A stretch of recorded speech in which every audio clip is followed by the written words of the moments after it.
I ended my affair and my husband forgave me, but I missed the excitement, so I did the unthinkable and brought my lover into our home for a week. He didn't scream. He didn't beg. He enforced the prenup. Now I'm out, and he's walking away with 80% while I'm left with the consequences of my own choices. I detonated my own marriage for a thrill, and somehow I'm still shocked that it blew up in my face. I'm 34 now. This started 2 years ago when I was 32 and married to my husband, 35. We'd been together since university.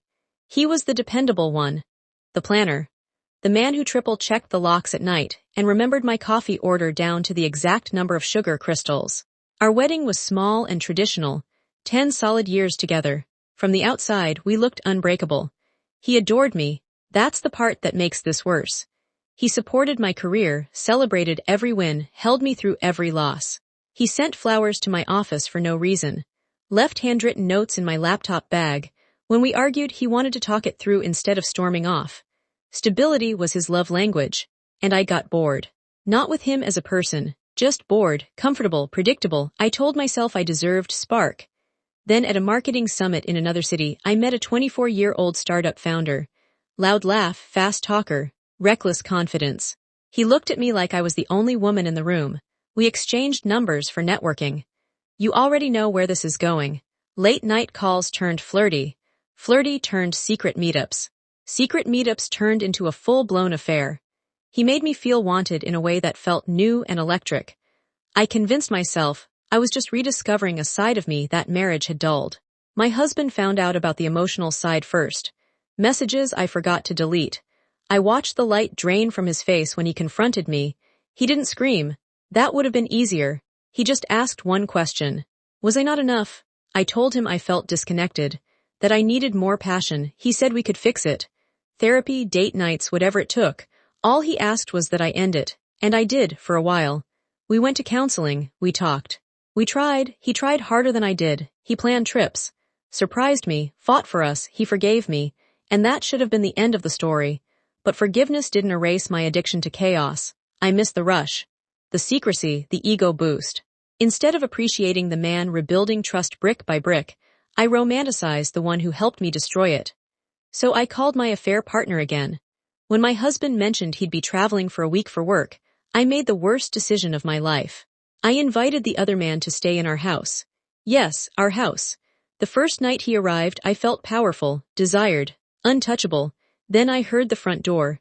My husband had forgotten an important document and came back home. I will never forget the look on his face when he walked into our bedroom and saw us. Not anger, not rage, finality. He didn't shout much, just said, "I gave you another chance." Then he left. An hour later, I got a text. "Leave the house, we're done." The prenup I barely thought about before suddenly became very real. It heavily favored the higher earner.